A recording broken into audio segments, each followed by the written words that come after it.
രോഗമുള്ള ഇടത്തെല്ലാം കൈകൾ വെച്ചുകൊണ്ട് പ്രാർത്ഥിക്കേണ്ട സമയമാണിത്. കഴുത്തിനും തോളിനും ഒക്കെ മുഴകളുള്ളവർ അവിടെ കർത്താവ് കാണിച്ചു തരുന്നുണ്ട്. അവിടെ എല്ലാം കൈകൾ വെച്ച് പ്രാർത്ഥിക്കേണ്ട സമയമാണ്. നിങ്ങൾ സാക്ഷ്യങ്ങൾ ശ്രദ്ധിച്ചാൽ നിങ്ങൾക്ക് മനസ്സിലാകും. ഇങ്ങനെയുള്ള ആരാധനയുടെ തീമഴ പെയ്യുന്ന സമയത്താണ് കർത്താവിൻ്റെ കരങ്ങൾ നിങ്ങളുടെ രോഗങ്ങളെ ഏറ്റെടുക്കുന്നത്. എവിടെയെല്ലാം രോഗങ്ങളുണ്ടോ, ഉദരാശയത്തിലെ രോഗങ്ങൾ, ഗർഭാശയത്തിലെ രോഗങ്ങൾ, പിസ്തുല രോഗങ്ങൾ, അണ്ടാശയത്തിലെ സിസ്റ്റ് രോഗങ്ങൾ എല്ലാം കൈകൾ വെച്ചുകൊണ്ട് പ്രാർത്ഥിക്കുക. പൊക്കിന് താഴെ കൈകൾ വെച്ചുകൊണ്ട് പ്രാർത്ഥിക്കുക. ശ്വാസകോശ രോഗികൾ നെഞ്ചിൽ കൈവച്ച് പ്രാർത്ഥിക്കുക. കരൾ രോഗികൾ നെഞ്ചിന് താഴെ കൈവച്ചുകൊണ്ട് ഇടനെഞ്ചിൽ കൈവച്ചുകൊണ്ട് പ്രാർത്ഥിക്കട്ടെ. തൈറോയ്ഡ് രോഗികൾ, ട്രാൻസ്പ്ലാന്റ് രോഗികൾ, അതുപോലെ തന്നെയുള്ള സ്പോണ്ടിലോസിസിൻ്റെ അസുഖമുള്ളവർ എല്ലാം കഴുത്തിൽ കൈവച്ച് പ്രാർത്ഥിക്കട്ടെ. പ്രഷർ രോഗികൾ നെഞ്ചിൽ കൈവച്ച് പ്രാർത്ഥിക്കട്ടെ. മറാത്ത തലവേദനയുള്ളവർ, ഉറക്കമില്ലാത്തവരൊക്കെ ശിരസിൽ കൈവച്ചൊരു പ്രാർത്ഥിക്കട്ടെ. അതിശക്തമായി പ്രാർത്ഥിക്കട്ടെ. അമ്മയോട് ചേർന്ന് പ്രാർത്ഥിക്കട്ടെ. എല്ലാ മാലാഖമാരോട് ചേർന്ന് പ്രാർത്ഥിക്കട്ടെ. വിശുദ്ധന്മാരോട് ചേർന്ന് പ്രാർത്ഥിക്കട്ടെ. രക്തസാക്ഷിയോട് ചേർന്ന് പ്രാർത്ഥിക്കട്ടെ. സ്തുതിച്ച് പ്രാർത്ഥിക്കട്ടെ. ശ്രുതിക്കട്ടെ. നിന്റെ ഉന്നതമായ നാമത്തിന് സ്തോത്രം ചെയ്ത് കർത്താവേ, ഓരോ മകന്റെ പേരും മകളുടെ പേരും കർത്താവേ അങ്ങയുടെ വിശുദ്ധമായ വലതുകരം വെക്കണമെന്ന് പ്രാർത്ഥിക്കുന്ന കർത്താവേ, നിന്റെ ആണിപ്പെടുതാർന്ന വലതുകരം, അത്ഭുതകരം, അടയാളം കാണിക്കുന്ന കരം, കാറ്റിന്റെ മേൽ ഉയർത്തിയ കരം കർത്താവേ, കാറ്റിന്റെ മേൽ ഉയർത്തിയ കരം, കടലിന്റെ മീതെ കടലിന്റെ മീതെ കാറ്റിന്റെ മേൽ ഉയർത്തിയ കരങ്ങളെല്ലാം കർത്താവേ ഇപ്പോൾ ഉയരണമെന്ന് പ്രാർത്ഥിക്കുന്നു. ദൈവത്തിന്റെ കരുണ ഒരു വഴി കാണുന്നില്ല. മനസ്സിലെ ഭാരം, ജീവിതത്തിൽ തടസ്സം, എങ്ങോട്ട് പോണമെന്നറിയത്തില്ല. അകപ്പാടെ കുഴങ്ങി മറഞ്ഞ് കർത്താവ് വിഷമിച്ച് അങ്ങയുടെ ദുരസ്ഥനത് കണ്ണീരോടെ പ്രാർത്ഥിക്കുന്ന മക്കളുടെ മേൽ കർത്താവിന്റെ ശത്രുക്കളുടെ കർത്താവെ ഈ ഇടത്തോട്ട് തിരിയുമ്പോൾ പിന്നിൽ നിന്നൊരു സ്വരം കേൾക്കും. ഇതാണ് വഴി, ഇതിലെ പോകാൻ പറയുന്ന കർത്താവിന്റെ സ്വരങ്ങൾ കർത്താവ് ഇപ്പോൾ അഭിഷേക സ്വരകർത്താവ്, ഈ അഭിഷേക നിമിഷം കർത്താവ് അവരുടെ മക്കൾക്ക് അടഞ്ഞുപോയ വാതിൽ തുറക്കുകയും കർത്താവ് തുറന്ന വാതില് അടക്കേണ്ട വാതിലുകൾ അടഞ്ഞു തന്നെ പോകാൻ മാതാവിന്റെ മധ്യസ്ഥ പ്രാർത്ഥിക്കുന്നു. ദൈവത്തിന്റെ കണ്ണത്തിലൂടെ ശ്രുതികട്ടെ.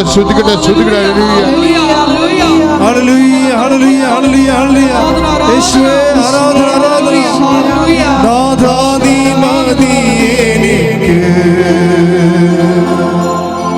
നിൻ കൃപ മതി എനിക്ക്. നാഥാ നീ മതി എനിക്ക്, നിൻ കൃപ മതി എനിക്ക്.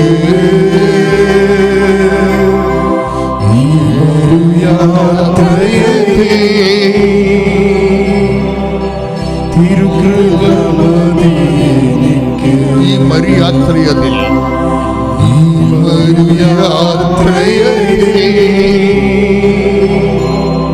തിരുകൃപ മതി എനിക്ക്, തിരുകൃപ മതി എനിക്ക്. നാഥാ നീ മതി എനിക്ക്, നാഥാ നീ മതി എനിക്ക്, നിൻ കൃപ മതി എനിക്ക്. നാഥാ നീ മതി, എല്ലാവരും പാടുക, സ്വരത്തിൽ പാടുക. നിൻ കൃപ മതി എനിക്ക്. ഈ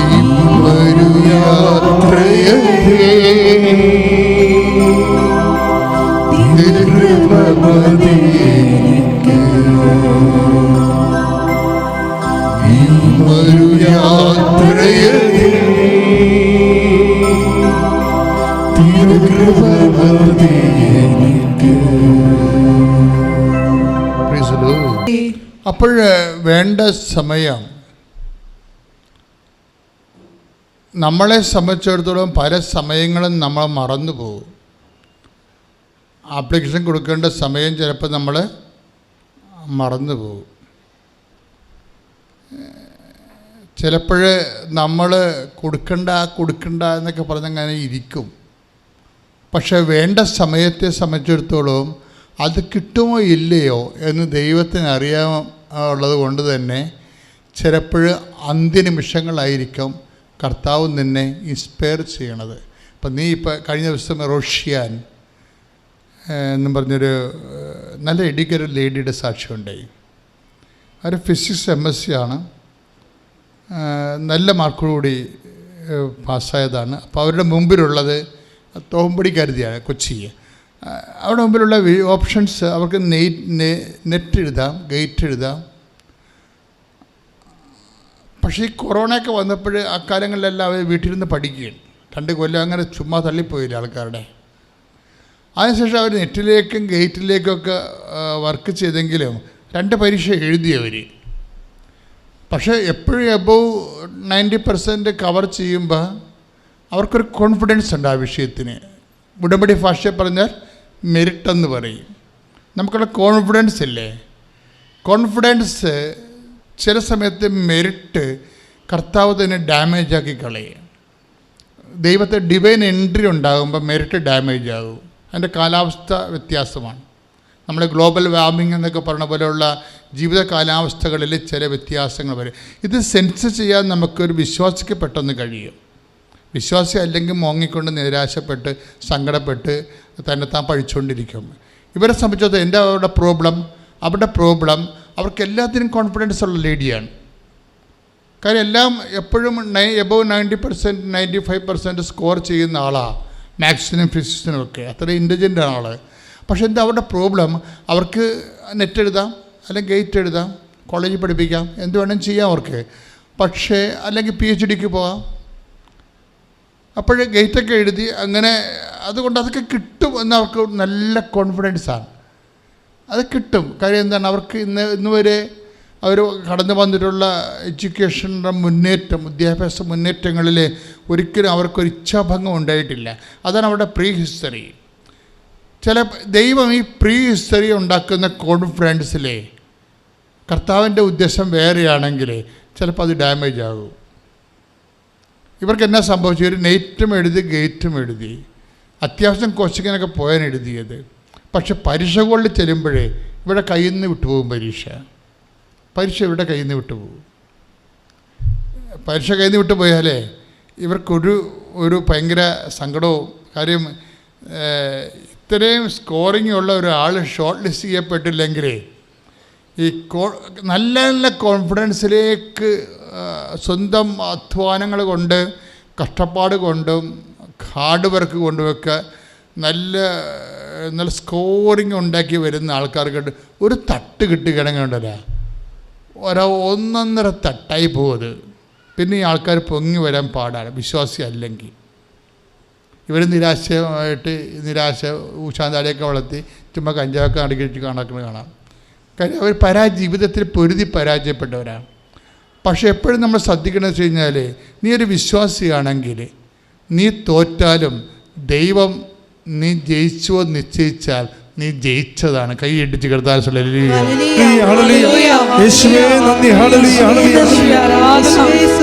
ഞങ്ങളുടെ ജീവിതത്തിലെ തോൽവികളെ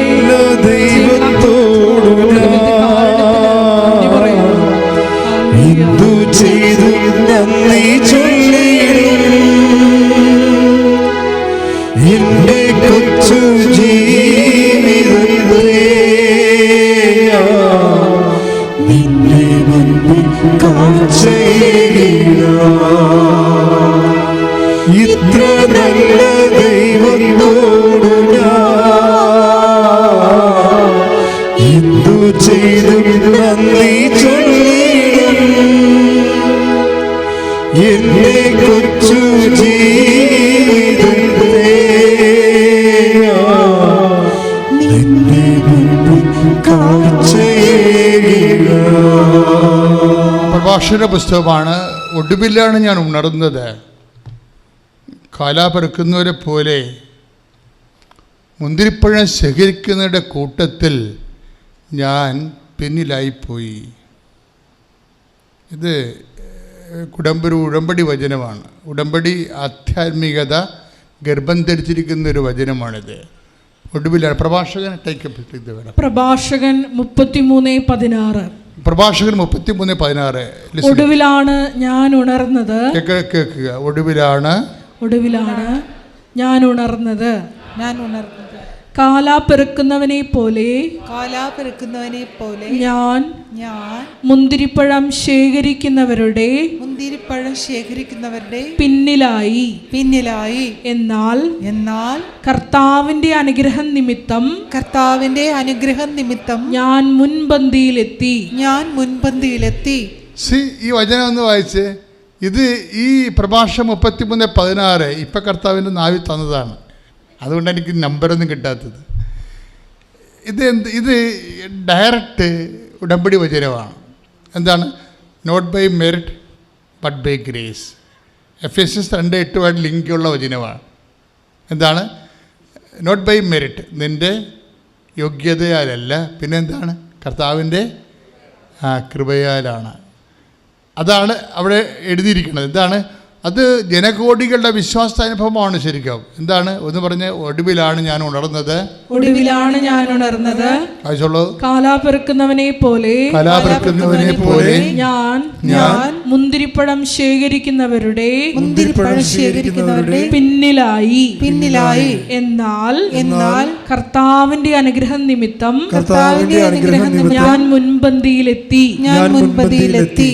മുൻപന്തിയിലെത്തി എന്ന് പറയുമ്പോൾ എവിടെ എത്തിയെന്നായി പറയണത്? കൊയ്ത്തുകാരുടെ കൂട്ടത്തിൽ എത്തിയെന്നായി പറയണത്. മനസ്സിലായില്ലേ? പിടിയില്ലേ? താമസിച്ചാണ് എഴുന്നേറ്റത്, ബാക്കിലായി പോയി. കാലാപെറുക്കുക എന്ന് പറഞ്ഞാൽ എന്താണ്? അതായത് നമ്മൾ കൊയ്ത്ത് പോകുമ്പോൾ കുറച്ച് സാധനം താഴെ വിട്ടുപോകും. അത് പാവത്തിനൊക്കെ ഉള്ള, ഇസ്രയേലിൽ പാവത്തിനൊക്കെ ഉള്ളതാണത്. പുറകെ റൂത്തൊക്കെ അങ്ങനെ കാലാപെറുക്കാൻ പോയ ആൾക്കാരാണ്. ബോവാസിൻ്റെ ഭാര്യ റൂത്തില്ലേ? റൂത്തിൽ നിന്നല്ലേ, ബോവാസിൽ നിന്നല്ലേ പിന്നീട് ജസ്സയും നിന്ന് ദാവീദും യേശുക്രിസ്തുവിൻ്റെ വംശപരമ്പരയിൽ വരുന്ന ആളാണ് റൂത്ത്. റൂത്ത് അറിയാമല്ലോ, മോവാബുകാരിയാണ്. ശരിക്കും പറഞ്ഞാൽ ഗ്രേസിന് വലിയ കിട്ടാൻ യോഗ്യതയുള്ള ആളല്ല. മൊവാബ് ഇപ്പോൾ മോസസൊക്കെ അവസാനം മൊവാബിനെ കുറിച്ച് പറയണത്, മൊവാബ് എനിക്ക് കൈ കഴുകുന്ന ബേസനാണെന്നൊക്കെ അല്ലേ പറയണത്. കഴുകാൻ ഉപയോഗിക്കുന്ന ബേസനാണ് മൊവാബ് എന്നാണ് പറയണത്. എന്താ കാര്യം? മൊവാബ് ലോത്തിൻ്റെ പെൺമക്കളുടെ മക്കളുടെ സന്തതികളാണ്. അപ്പം നോക്കിയേ, അതാണ് വിഷയം. മോസസിനും അത് അത്ര അങ്ങോട്ട് പിടിച്ചിട്ടില്ല. എന്താണ്? അപ്പനും മക്കളും തമ്മിലുള്ള ബന്ധത്തിലുണ്ടായ പിള്ളേരാണെന്ന് മൊവാബ്. അതാണ് മോസസ് പോലും മൊവാബിനെ എല്ലാ ഗോത്രങ്ങളെയും ആശീർവദിക്കുകയല്ലേ. മൊവാബിനെ ആശീർവദിക്കുക പറയും, എനിക്ക് കൈ കഴുകാനുള്ള വെള്ളം അതിൻ്റെ ടബ്ബാണ് നീ എന്ന് പറയും. അതിൻ്റെ അർത്ഥം എന്താണ്? അങ്ങനെ പറയണത് എന്താ കാര്യം? മൊവാബിനെ അവർ അത്രയ്ക്ക് കുലീനമായിട്ട് കണ്ടിട്ടില്ല. That means not by മെറിറ്റില്ലെന്ന്.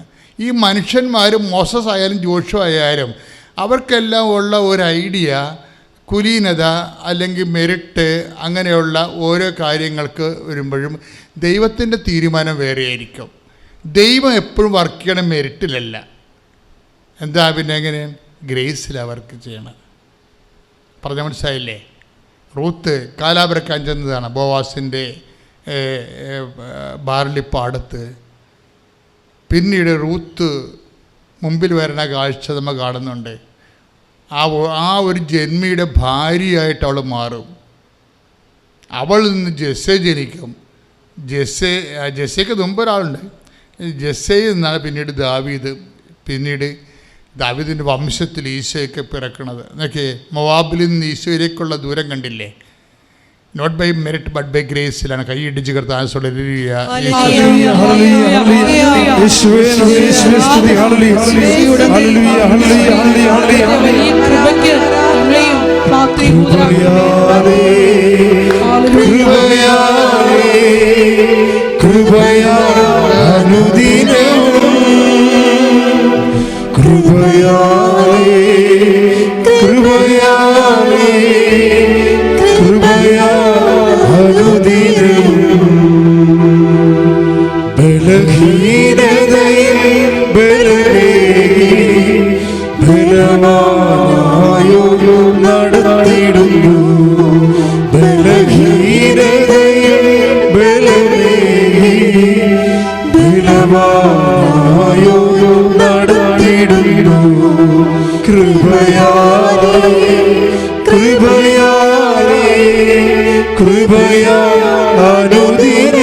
കൃപയാലേ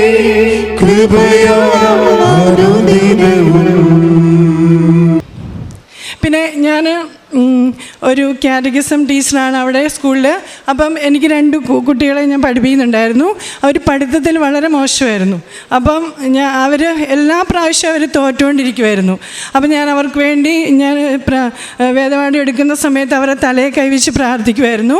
അങ്ങനെ അവർ നന്നായിട്ട് പഠിക്കാൻ തുടങ്ങി. 78-80% അവരെ സംബന്ധിച്ച് അത് ഭയങ്കര ഹയസ്റ്റ് പെർസെൻറ്റേജാണ്. അപ്പോൾ അത്രയും മാർക്കോടുകൂടി അവർ പാസ്സായി.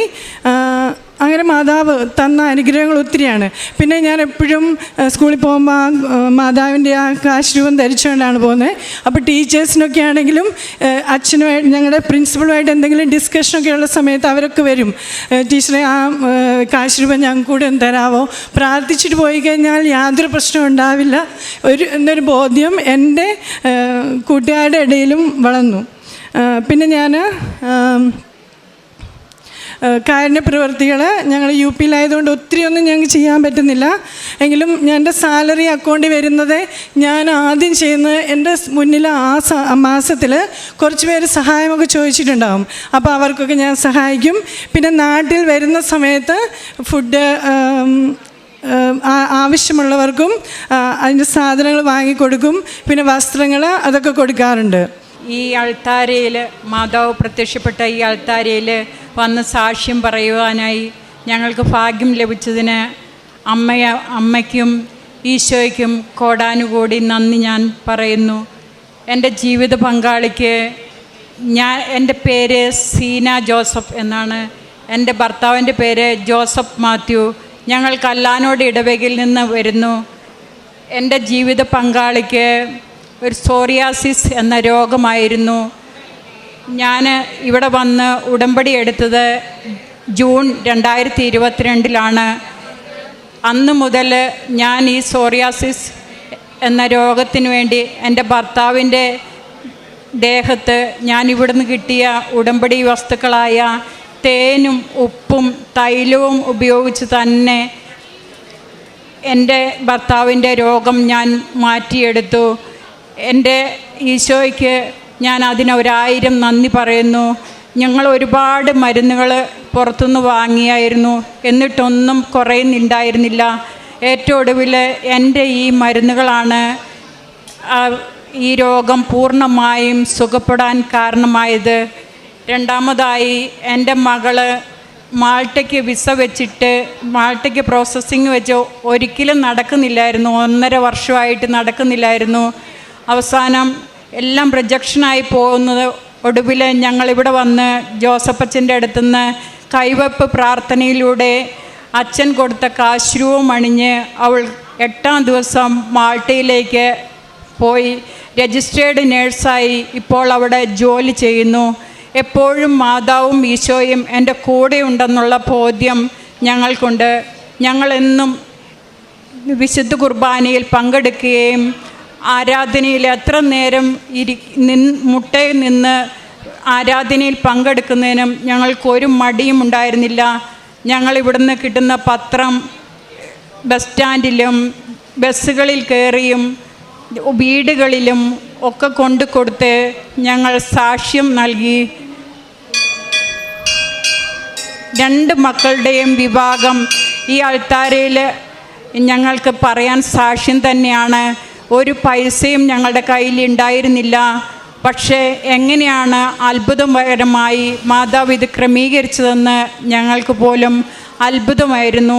7 ദിവസം കൊണ്ട് ഞങ്ങളുടെ 2 മക്കളുടെ വിവാഹവും മാതാവും ഈശോയും നടത്തി തന്നു. ഞങ്ങൾ കാരുണ്യ പ്രവർത്തികളായ വസ്ത്രം കൊടുക്കുകയും ഭക്ഷണം കൊടുക്കുകയും മറ്റ് സാമ്പത്തികമായി ചെയ്യാൻ പറ്റുന്ന തുക ഞങ്ങൾ കൊടുക്കുകയും ചെയ്ത് ഞങ്ങൾ മറ്റുള്ളവരെ സഹായിച്ചു.